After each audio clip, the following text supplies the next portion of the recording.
Good morning friends. तो अभी हम अपने कंप्यूटर की तीसरी क्लास में आगे बढ़ जाते हैं। तो इसमें आ जाओ, अभी हम देखते हैं साइबर सिक्योरिटी के बारे में। ठीक है, साइबर सिक्योरिटी क्या है उसके बारे में देख लेते हैं। देखो, जो भी डिजिटल इक्विपमेंट उपकरण हैं या डिजिटल इक्विपमेंट्स हैं, जैसे कंप्यूटर हो गया, लैपटॉप हो गया, मोबाइल हो गया, या कोई भी उपकरण जिसमें डाटा या इन्फॉर्मेशन को सुरक्षित कोई भी जो डिजिटल उपकरण हैं जैसे कंप्यूटर, लैपटॉप या मोबाइल, उनमें डाटा या इन्फॉर्मेशन को सुरक्षित रखना ही साइबर सिक्योरिटी कहलाता है।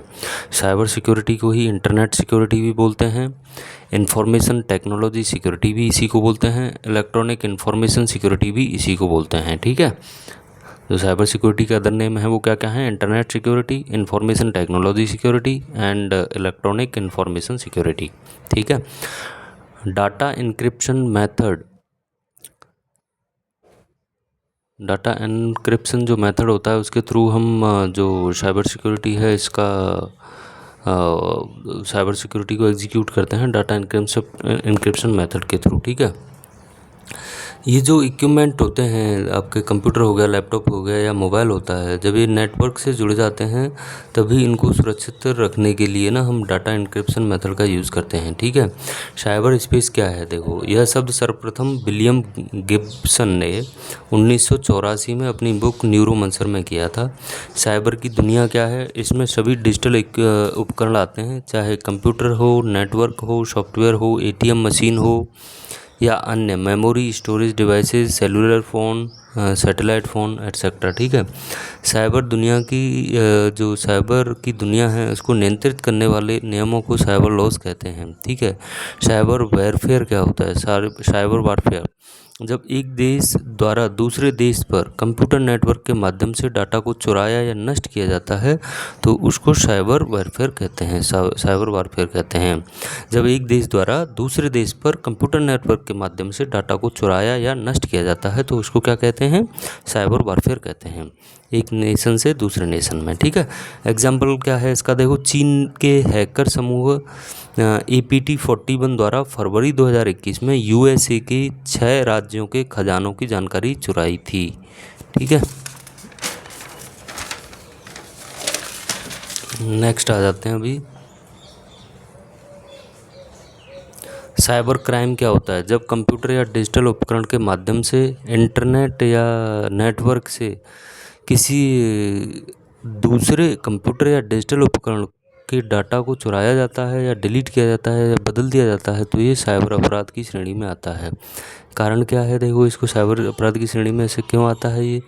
क्योंकि इसमें कंप्यूटर या उस उपकरण के मालिक की अनुमति नहीं प्राप्त की थी, इसलिए यह गैरकानूनी कार्य है। ठीक है, नेटवर्क या इंटरनेट के माध्यम से किया गया अपराध ही क्या कहलाता है? साइबर क्राइम कहलाता है या नेट क्राइम कहलाता है। ठीक है, साइबर क्राइम को 3 भागों में बांटा गया है। नंबर 1, जैसे व्यक्ति विशेष, व्यक्ति को धमकाना व परेशान करना, जैसे चाइल्ड पोर्नोग्राफी या फिर साइबर स्टॉकिंग इसके उदाहरण है व्यक्ति विशेष के। ठीक है, नंबर 2, संपत्ति विशेष, इसमें क्या क्या आता है? देखो, सॉफ्टवेयर की चोरी करना, साइबर स्क्वैटिंग करना। साइबर स्क्वैटिंग क्या होती है? समान डोमेन नेम का दावा करना। ठीक है, साइबर सैबोज या बर्बरता, डाटा नष्ट करना, नेटवर्क ब्लॉक करना। ठीक है, कंप्यूटर हैकिंग करना, वायरस डाल देना, कंप्यूटर स्लो हो जाए या स्टार्ट ही ना हो। ठीक है, नंबर 3 देख लेते हैं, सरकार को बदनाम करना, जो साइबर क्राइम का ही भाग है, सरकार को बदनाम करना। साइबर आतंकवाद या फिर राष्ट्रीय सुरक्षा से संबंधित है ये। नकली सॉफ्टवेयर का वितरण कर देना सरकार के नाम पे, और साइबर वेरफेयर भी इसी का पार्ट है, सरकार को बदनाम करने का। ठीक है, उसके बाद बात आ जाते हैं type of cyber crime. Cyber stalking क्या होती है? STALKING, साइबर स्टॉकिंग इंटरनेट के माध्यम से आपकी पहचान या आपका डाटा चुराना, यदि कोई संवेदनशील डाटा मिल जाए तो उस आधार पर आपको परेशान करना, जैसे पैसे मांगना, कोई गलत कार्य करवाना, ये सभी किसकी श्रेणी में आते हैं? साइबर स्टॉकिंग की श्रेणी में आते हैं। आइडेंटिटी थेफ्ट क्या होता है?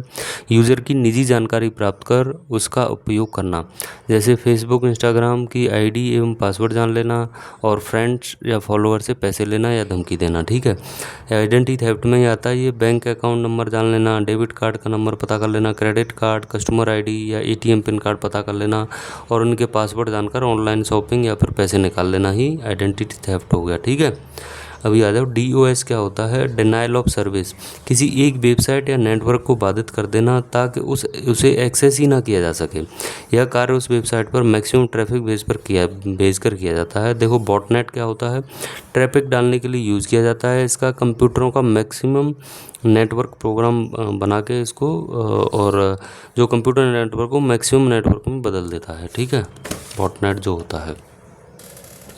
अभी नेक्स्ट आ जाते हैं फिशिंग क्या है। देखो फिशिंग यूज़र की संवेदनशील जानकारी मांगने का प्रयास करना, ठीक है, लुभावनी संदेश भेजना, जैसे यू आर सेलेक्टेड फॉर कौन बनेगा करोड़पति, लुभावनी ईमेल्स भेजना, you have von $5,000 claim now, ठीक है, कॉल आना, जैसे SBI ब्रांच से कॉल आ जाए, यू वॉन्ट 2 लाख रुपीज़, या फिर but give us token money, जैसे बोल देगा कि तुम्हें 2 लाख रुपए का कुछ इनाम मिला है लेकिन तुम्हें टोकन मनी देना पड़ेगा, इसका 10% यानी 2,000 रुपये, ठीक है।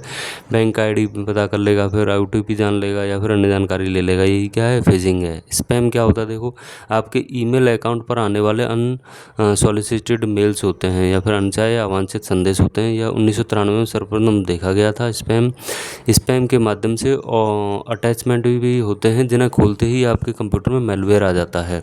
सलामी अटैक क्या होता है, देखो साइबर हैकर्स डार्क वेब पर गुप्त जानकारियों को नीलाम करते हैं तथा उन्हें खरीद कर या ठगी की जाती है। जैसे बैंक के ग्राहकों की 10 करोड़ से ज़्यादा कोई जैसे बैंक ग्राहकों की जानकारी ले ली, निजी जानकारी प्राप्त करके उसके अकाउंट से प्रतिदिन 70 पैसे या 50 पैसे निकलते रहना, जिससे कि अकाउंट होल्डर को पता भी ना चले और उनके साथ में साइबर फ्रॉड भी हो जाए। सलामी अटैक होता है ये, ठीक है। साइबर बुलिंग क्या होती है, साइबर हरासमेंट करना, इंटरनेट के माध्यम से धमकाना, डराना या बहलाना, फुसलाना, गलत काम करवाना, ये सर साइबर बुलिंग की कैटेगरी में आते हैं।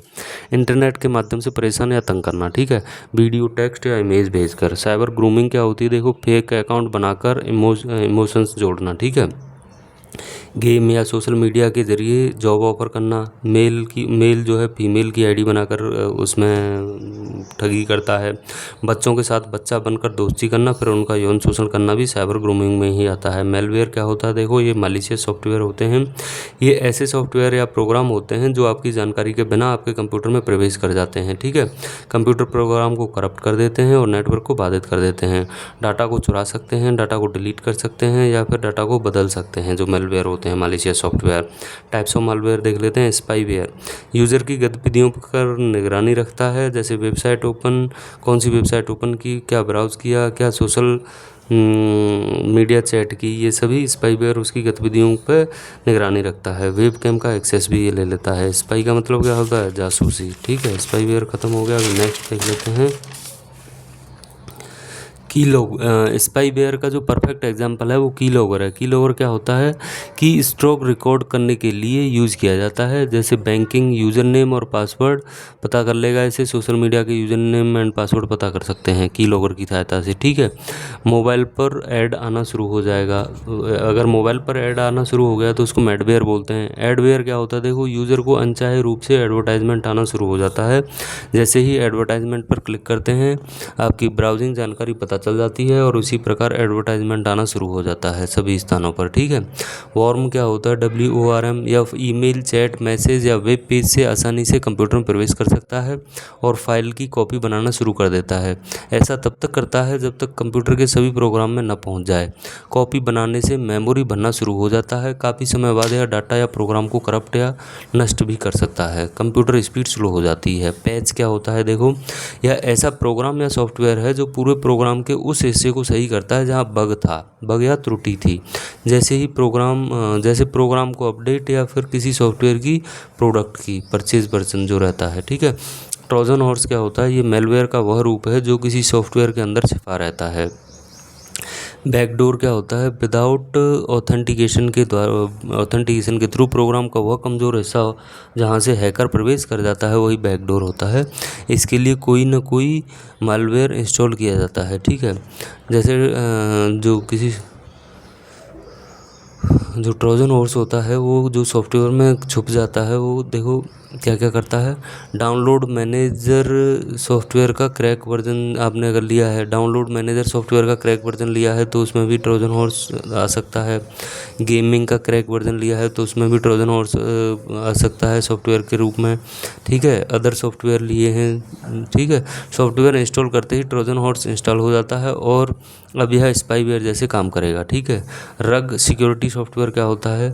ROGUE रग सिक्योरिटी सॉफ्टवेयर। इसमें जब यूज़र इंटरनेट से जुड़ता है तो साइड में पॉपअप के रूप में लिख कर आता है your computer is infected to virus found in your computer. जैसे ही आप इस पर क्लिक करते हैं वैसे ही या तो एंटीवायरस मेलवेयर जो है वो इंस्टॉल हो जाता है, ठीक है।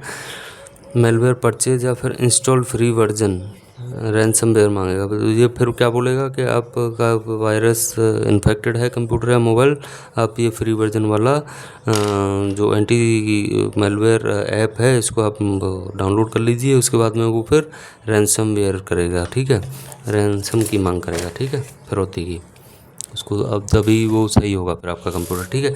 इससे यूज़र को गुमराह किया जाता है और यकीन दिलाया जाता है कि आपका कंप्यूटर इन्फेक्टेड है तो ये एंटी मैलवेयर परचेज़ कर लो, ठीक है। रैंसमवेयर क्या होता है? यह कंप्यूटर में प्रवेश कर सभी डाटा को धीमे धीमे इनक्रिप्ट कर देता है और जब यूज़र उस फाइल को ओपन करता है तो यह यूज़र से पैसे की डिमांड करता है। डिमांड पूरे होते ही फाइल ओपन हो जाती है। धमकी समय के साथ दी जाती है, अन्यथा डाटा नष्ट करने की धमकी दी जाती है, ठीक है। रूट किट क्या होता है? यह कीलॉगर या स्पाईवेयर को आसानी से ढूंढने नहीं देता। जो हैकर ढूंढना चाहता है या कोई एंटी मैलवेयर ढूंढने का प्रयास करता है तो उसका रास्ता बदल देता है। टाइम बम वायरस क्या होता है? लॉजिक बम भी इसको बोलते हैं। ऐसे सभी वायरस जो किसी विशेष स्थिति, समय, तारीख या घटना पर ही एक्टिव होते हैं वो टाइम बम वायरस की श्रेणी में आते हैं। तब तक ये किसी फाइल के रूप में ही कार्य करते हैं, ठीक है।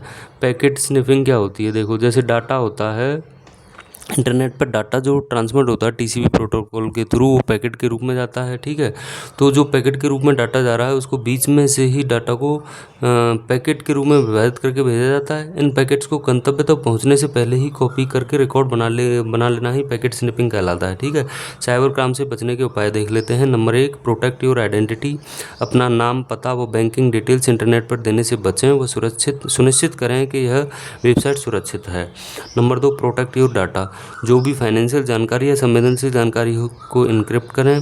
इस डाटा को बैकअप जरूर लें, ठीक है। Number 3, avoid being scam. किसी भी अनजान लिंक, फाइल या ईमेल को ओपन न करें, न ही अपनी जानकारी प्रदान करें। Number 4, only download software app from authentic source, ठीक है। जैसे वीवो या एप्पो या एप्पल का खुद का स्टोर है या फिर जो गूगल प्ले स्टोर है, इन्हीं से जो ऑथेंटिकेट सोर्स हैं उन्हीं से सॉफ्टवेयर को ही डाउनलोड करना, ठीक है, सॉफ्टवेयर एप्लीकेशन। नेक्स्ट आ जाते हैं, यूज़र के फ़ोन सदैव ऑथेंटिक ऐप ही इंस्टॉल करते हैं। यदि कोई यूज़र अननोन सोर्स को ऑफ कर देता है तो सभी ऐप चाहे ऑथेंटिक हों या नहीं इंस्टॉल किए जा सकते हैं। तो अगर अनऑथेंटिक सोर्स से अगर आप कोई ऐप या सॉफ्टवेयर डाउनलोड करते हैं तो उसमें वायरस या मेलवेयर इंस्टॉल होने के चांसेस ज़्यादा रहते हैं, ठीक है। तो अपडेट न्यू वर्जन हमेशा जो नंबर 5 जो साइबर सिक्योरिटी के लिए हम यूज़ कर सकते हैं, क्या है वो? Update new version. विंडोज़ हो गया या मोबाइल हो गया, मैक हो गया, लिनक्स हो गया, क्योंकि जैसे जैसे वायरस या ऑपरेटिंग सिस्टम को इन्फेक्ट करते हैं तो ओएस बनाने वाली जो कंपनी होती है इन्हें दूर करती हैं और भविष्य में मालवेयर को रोकती हैं, ठीक है। इसके लिए या तो पैच के माध्यम से, अपडेट के माध्यम से ओएस को सुरक्षित रखा जा सकता है, ठीक है। कंप्यूटर जैसे विंडोज़ अपडेट वर्जन आ गया ऑथेंटिक, या कंप्यूटर में विंडोज़ अपडेट वर्जन को हमेशा ऑटोमेटिक इनेबल करके रखना चाहिए, ठीक है, डे वाइज, जिससे कि 10-15 दिन में अगर कोई अपडेट आ रहा है तो वो ऑटोमेटिक आपका जो वर्जन है विंडो का वो अपडेट होता रहे। वायरस देख लेते हैं। मालवेयर का ही एक प्रकार है जो कंप्यूटर को इन्फेक्ट करता है। वायरस का फुल फॉर्म क्या होता है? Vital information resource under seize. Types देख लेते हैं वायरस के। बूट सेक्टर वायरस होता है number 1 boot sector virus computer के बूट प्रोग्राम को प्रभावित करता है, अर्थात MBR मास्टर बूट रिकॉर्ड को या तो स्लो या करप्ट कर देता है। इससे या तो कंप्यूटर देर में स्टार्ट होगा या फिर बार बार बंद हो जाएगा। पहला जो बूट सेक्टर वायरस था वो ब्रेन के नाम से आया था 1986 में। पाकिस्तान के फारूक अलवी ब्रदर्स द्वारा ये बनाया गया था, ठीक है, ब्रेन जो वायरस था बूट सेक्टर वायरस। पहला कंप्यूटर वायरस 1971 में बॉब थॉमस द्वारा क्रीपर बनाया गया था। ठीक है। भारत का पहला कंप्यूटर वायरस 1987 में वीरेंद्र कुमार शर्मा द्वारा बनाया गया था। इसका नाम वीरूस रखा गया। ठीक है।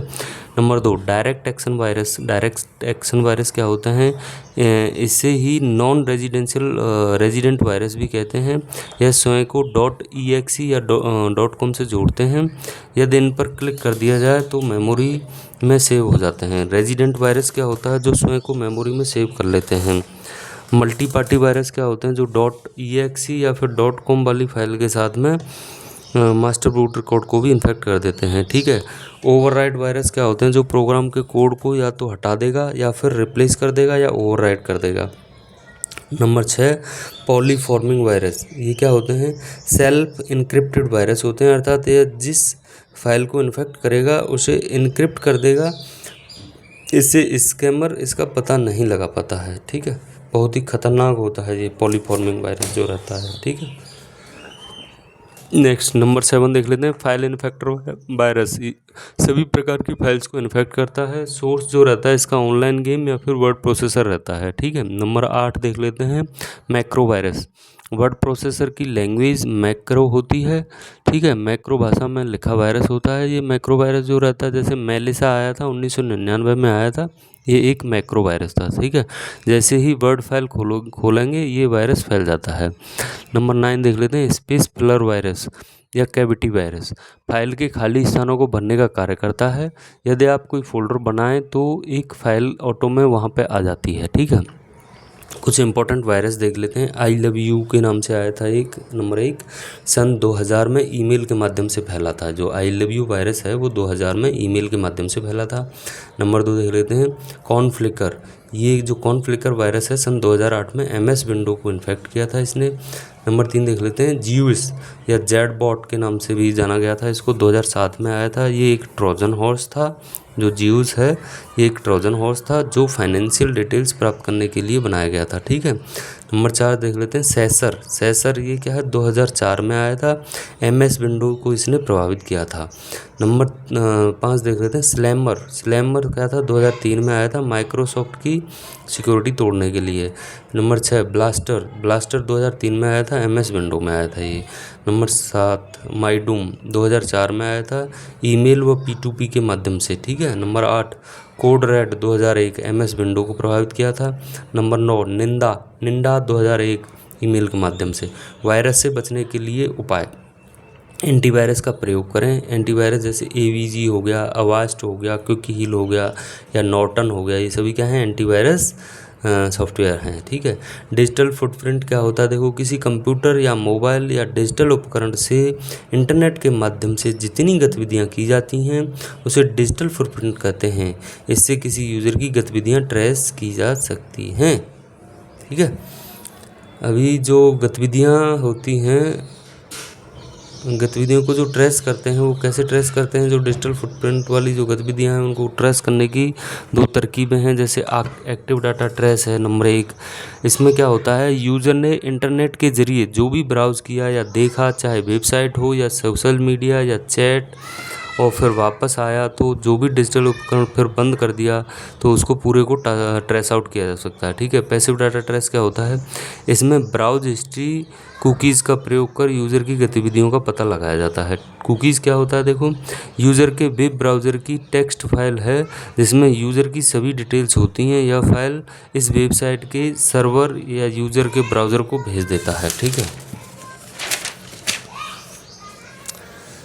जैसे वेब ब्राउज़र पर हमने SSG गुरुकुल सर्च किया, फिर वेबसाइट पर लॉगिन किया, कोर्स पढ़ा, मॉक दिया और बाहर आ गए। ठीक है। तो यदि पुनः आप SSG गुरुकुल टाइप करोगे तो जो बाकी के स्टेप हैं, जैसे लॉगिन, कोर्स पढ़ा और जो मॉक दिया आपने, वो सारे धीरे धीरे शो होने लग जाएंगे ऑटोमेटिकली आगे। ठीक है। कुकीज़ को इनेबल या डिसेबल या कुकीज़ मेमोरी को डिलीट करने का मतलब है डिजिटल फुटप्रिंट को मिटा देना। ठीक है। डिजिटल सिग्नेचर क्या होता है? व्यक्ति के सिग्नेचर का इलेक्ट्रॉनिक या स्पेशल डिजिटल कोड होता है जो सामान्य हाथ से किए गए साइन की तुलना में बहुत ही सुरक्षित होता है। इसका जो मेथड यूज़ होता है डिजिटल सिग्नेचर में, वो मेथड कौन सा यूज़ होता है, पब्लिक की क्रिप्टोग्राफी मेथड यूज़ होता है। प्रॉक्सी सर्वर क्या होता है, देखो क्लाइंट सर्वर और जो रियल सर्वर है उसके बीच में ये मध्यस्थता का काम करता है। क्लाइंट सर्वर और रियल सर्वर के बीच में जो प्रॉक्सी सर्वर होता है वो काम करता है, ठीक है। आईपी एड्रेस, प्रॉक्सी सर्वर, फिर वेबसाइट, ठीक है। आईपी को छुपाया जाता है प्रॉक्सी सर्वर के थ्रू, ठीक है। जैसे क्लाइंट है, वेबसाइट, आईपी एड्रेस के सर्वर पहुंच जाता है, ठीक है। Proxy server data filter plus firewall की तरह काम करता है। वेब पेज प्लस वेबसाइट पर अवांछित है उसे प्रतिबंधित करता है। मालवेयर प्लस वायरस को रोकता है। नेटवर्क स्पीड बढ़ाता है। मेन सर्वर की गोपनीयता बनाए रखता है। फायरवॉल क्या होता है, देखो कंप्यूटर नेटवर्क में हैकर या क्रैकर को घुसने से रोकने वाला प्रोग्राम ही फायरवॉल होता है। जैसे ये कंप्यूटर हो गया, कंप्यूटर और इंटरनेट के बीच में फायरवॉल लगाया जाता है, ठीक है। हानिकारक डाटा को रोक देता है जो ये फायरवॉल होता है। सरल प्रवाह सुरक्षित भी करता है फायरवॉल, ठीक है। या प्राइवेट नेटवर्क वो इंटरनेट के मध्य होने वाले डेटा के आदान प्रदान को नियंत्रित करता है, ठीक है। वो अलाउ या ब्लॉक करता है। या नेटवर्क से आने वाले नेटवर्क से आने वाले डाटा या फिर नेटवर्क को जाने वाले डाटा को मॉनिटर करता है। यह हार्डवेयर या सॉफ्टवेयर दोनों प्रकार के हो सकते हैं,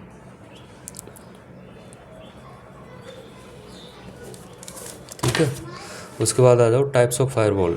तो टाइप्स ऑफ फायरवॉल में देख लेते हैं, 3 तरह के टाइप्स हैं फायरवॉल के। पैकेट फिल्टर फायरवॉल, यह ओएसआई या ऑपरेटिंग सिस्टम की तीसरी लेयर पर कार्य करता है। जो पैकेट फिल्टर फायरवॉल है वह ऑपरेटिंग सिस्टम की तीसरी लेयर पर कार्य करता है।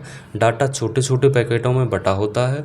यह सभी पैकेट की जांच करता है, ठीक है। नंबर 2, एप्लीकेशन लेवल गेटवे, ये भी फायरवॉल होता है। Application level gateway operating system model की 7वीं लेयर या फिर ऐप लेयर पर यह कार्य करता है। एप्लीकेशन लेवल जो गेटवे है इसे ऐप या ऐप प्रॉक्सी भी कहते हैं, ठीक है।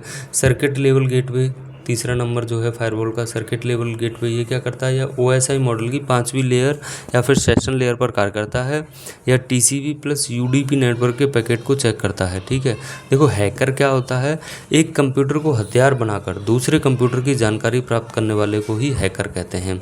और जो ये प्रक्रिया होती है पूरी, इसको प्रक्रिया को ही हैकिंग कहते हैं। अभी हैकर देखो 3 तरह के होते हैं, एक वाइट हैट हैकर, एक ब्लैक हैट हैकर और एक grey hat hacker. White hacker क्या होता है, वाइट हैट हैकर इसमें क्या होता है, किसी कंपनी ने कोई वेबसाइट, ऐप या प्रोग्राम बनाया, इसमें क्या खामियां हैं इसका पता लगाने के लिए जिस हैकर का यूज़ करते हैं उसे वाइट हैट हैकर कहते हैं। यह एथिकल हैकर भी इसी को बोलते हैं। इसमें मालिक की अनुमति से ही प्रवेश किया जाता है, ठीक है। ब्लैक हैट हैकर क्या होता है, मालिक की अनुमति लिए बिना कंप्यूटर, मोबाइल या वेबसाइट में प्रवेश करना ही ब्लैक हैट हैकर होता है, ब्लैक हैट हैकिंग होता है। ब्लैक हैट हैकर को ही क्रैकर भी बोलते हैं। यह गैरकानूनी है। डाटा से छेड़छाड़ करना, नष्ट करना, बदल देना, चुरा लेना, इनक्रिप्ट करना, ठीक है। ग्रे हैट हैकर क्या होता है, ब्लैक और वाइट का मिक्सर होता है। ये वैसे ये कार्य हैकिंग को सिखाने के लिए करते हैं, ठीक है। हैकिंग को सिखाने के लिए ग्रे हैट हैकर का यूज़ होता है। क्लाउड सिक्योरिटी पॉइंट देख लेते हैं। क्लाउड सिक्योरिटी पॉइंट, डाटा को क्लाउड सर्वर पर स्टोर करना, ठीक है। क्लाउड सिक्योरिटी पॉइंट देख लेते हैं, डाटा को क्लाउड सर्वर पर स्टोर करना। इनक्रिप्टेड डाटा रहता है, इसमें फायरवॉल का यूज़ होता है। स्ट्रॉन्ग पासवर्ड कम से कम 10 लेटर का होना चाहिए। Letter, number, special character and block letters भी होने चाहिए। 2 फैक्टर ऑथेंटिकेशन होने चाहिए। एक्सेस कंट्रोल, किसी व्यक्ति को कितना एक्सेस देना है, ये सब क्लाउड सिक्योरिटी के अंडर में ही आता है। एंटीवायरस या एंटी मेलवेयर का इसमें इस्तेमाल किया जाता है, ठीक है। नेक्स्ट आ जाते हैं, अभी डिजिटल फाइनेंस देख लेते हैं। ऑनलाइन या इंटरनेट के माध्यम से किसी डिजिटल डिवाइस के द्वारा फाइनेंस करना ही डिजिटल फाइनेंस को कहलाता है। ऑनलाइन या इंटरनेट के माध्यम से किसी डिजिटल डिवाइस के द्वारा फाइनेंस करना ही डिजिटल फाइनेंस कहलाता है। जैसे बिल पे करना, टिकट बुकिंग करना, फंड ट्रांसफ़र करना, पैसे निकालना या जमा करना, ठीक है। डिजिटल फाइनेंस को पूरा करने के लिए जो उपकरण यूज़ किए जाते हैं उन्हें हम DFT या डिजिटल फाइनेंस टूल कहते हैं। डिजिटल फाइनेंस सर्विस के 3 घटक होते हैं, एक DTP, दूसरा रिटेल या एजेंट, तीसरा डिवाइस। DTP क्या होता है, डिजिटल ट्रांजैक्शन प्लेटफॉर्म होता है। DTP रिटेल एजेंट क्या होता है, पेमेंट गेटवे होता है या फिर बैंक होती है। नंबर 3 डिवाइस क्या होती है, जैसे स्वैप मशीन या क्यूआर कोड या फिर यूपीआई आईडी। यह पीओएस टर्मिनल से जुड़ी रहेगी जो डिवाइस है, भुगतान होते ही एक्सेप्ट या फिर रिसीव का मैसेज शो होगा, ठीक है। पॉइंट ऑफ सेल क्या होता है, point of sale petrol pump पर जैसे कार्ड या फिर क्यूआर कोड के द्वारा इससे पेमेंट किया जा सकता है। पॉइंट ऑफ सेल मशीन होती है जो हार्डवेयर प्लस सॉफ्टवेयर का मिक्सर होता है। यह कस्टमर से ऑनलाइन पेमेंट प्राप्त करती है और उन्हें रसीद भी देती है, ठीक है।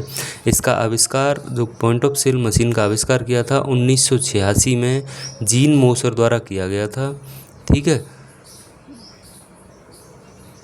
जो टच स्क्रीन व्यू पे काम करती थी, कलर्ड व्यू इसमें आता था। जो इसका आविष्कार किया था वो कौन सी थी, देखो जीन मोसर ने जो किया था, जीन मोसर ने 1986 में 520 ST के नाम से थी जो पॉइंट ऑफ सेल मशीन थी, ठीक है। पीओएस के हार्डवेयर देख लेते हैं, हम बारकोड रीडर हो गया या फिर क्रेडिट कार्ड रीडर हो गया, ठीक है। डीएफटी और देख लेते हैं, डीएफटी में क्या क्या आता है, डिजिटल फाइनेंस टूल में जैसे ओटीपी होता है, वन टाइम पासवर्ड इसकी फुल फॉर्म होती है। वित्तीय लेन देन में अंतिम प्रामाणिकता होता है ये। बैंकिंग क्षेत्र में ओटीपी की संख्या 6 होती है। मैक्सिमम टाइम लिमिट जो रहता है 10 मिनट का रहता है। एक बार में मैक्सिमम 5 बार ओटीपी भेजा जा सकता है। इसके बाद ओटीपी रिक्वेस्ट ईमेल आईडी पर या फिर मोबाइल दोनों पर आता है। 3 बार से अधिक गलत ओटीपी डालने पर कार्ड या फिर कस्टमर आईडी ब्लॉक हो जाती है, ठीक है। इसकी सहायता से हमारे अकाउंट सिक्योर रहते हैं।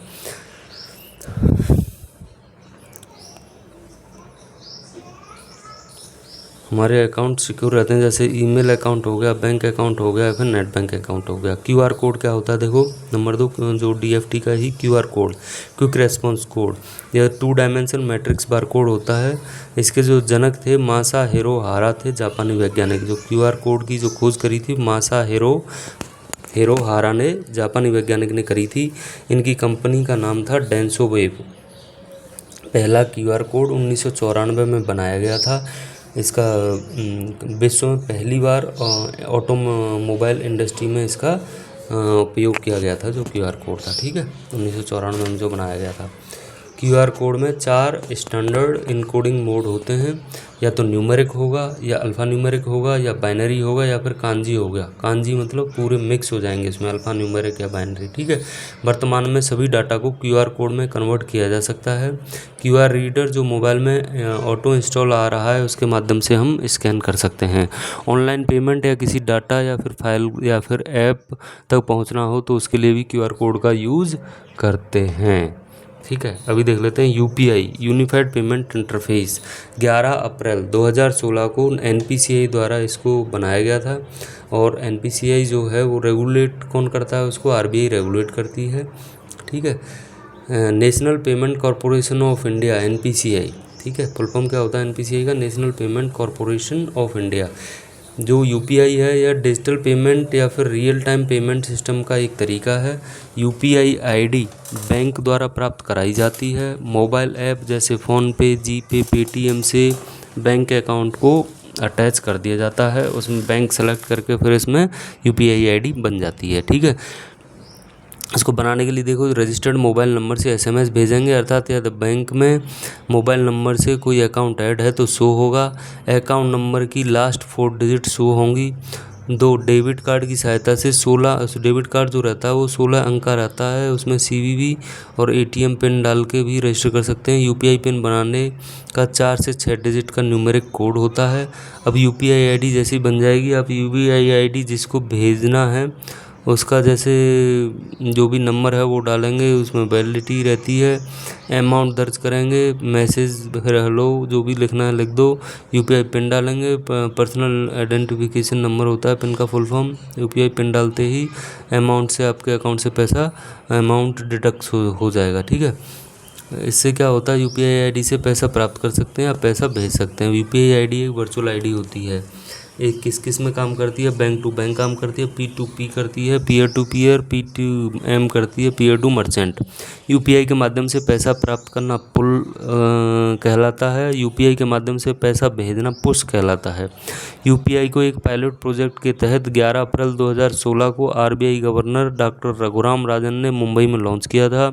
यूपीआई सर्टिफाइड ऐप बैंकों द्वारा 25 अगस्त 2016 से गूगल प्ले स्टोर पर अपना लॉन्च करना शुरू कर दिया था। ठीक है, वर्तमान में यूपीआई के माध्यम से 5 लाख तक का ट्रांजैक्शन कर सकते हैं। पहले इसकी जो लिमिट थी वो 1 लाख थी। यूपीआई के माध्यम से दोस्तों अभी भी 1 लाख ही लिमिट है। ठीक है, यूपीआई लाइट वॉलेट क्या होता है? इसके माध्यम से 2000 रुपये तक भेज सकते हैं। इसमें यूपीआई पिन नहीं चाहिए। ऑफलाइन मोड पर 500 रुपये भेज सकते हैं।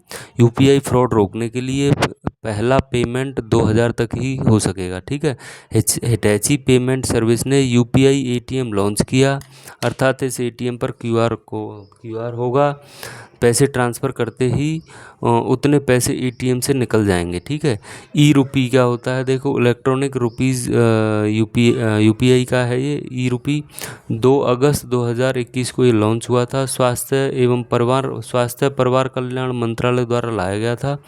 प्राधिकरण विभाग द्वारा स्वास्थ्य परिवार कल्याण मंत्रालय एवं प्राधिकरण विभाग द्वारा विकसित किया गया था जो ई रुपी है।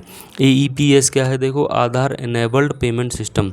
बैंक मित्रा जो रहते हैं पीओएस मशीन से एईपीएस का यूज़ करके पैसा निकाल सकते हैं। एनपीसीआई द्वारा इसको विकास किया गया था एईपीएस का।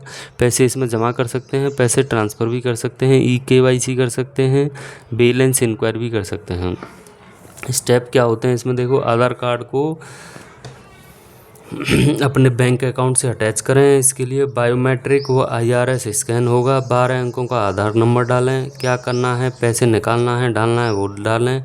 बैंक का नाम डालें, ट्रांजैक्शन अमाउंट दर्ज करें। बायोमेट्रिक आईआरएस स्कैन होगा, ऑथेंटिकेट होगा, ट्रांजैक्शन सक्सेसफुल हो जाएगा। नोट देख लेते हैं इसमें। आरबीआई द्वारा एईपीएस ट्रांजैक्शन पर कोई लिमिट नहीं तय की है, लेकिन इसके काफ़ी दुष्परिणाम देखे गए। जो कुछ बैंक्स ने एईपीएस की लिमिट 50,000 रुपये तय की। एनपीसीआई द्वारा एईपीएस के जरिए एक बार में 10,000 की लिमिट सेट की हुई है। ठीक है दोस्तों, नेक्स्ट आ जाते हैं डेबिट कार्ड। देखो, यह उस बैंक द्वारा जारी किया जाता है जिस बैंक में आपका अकाउंट खुला है। इसकी सहायता से ऑनलाइन शॉपिंग कर सकते हैं, बिल पेमेंट कर जैसे कार्य किए जा सकते हैं। इससे आप उतनी ही राशि या खर्च या निकाल सकते हैं जितनी धनराशि आपके अकाउंट में जमा रहती है। क्रेडिट कार्ड क्या है? देखो, वित्तीय संस्थानों द्वारा उधार देने वाली एक कार्ड है। कार्ड की लिमिट होती है जो आपके सिबिल स्कोर पर, आपकी आय पर और आयकर रिटर्न पर निर्भर होती है। इसमें जो भी पैसा खर्च किया जाता है वो ब्याज सहित चुकाना होता है। सरकारी क्षेत्र में भारत का पहला credit card central bank of India द्वारा जारी किया गया था। ठीक है दोस्तों, तो आज की क्लास हम यहीं पे समाप्त करते हैं। Thank you very much.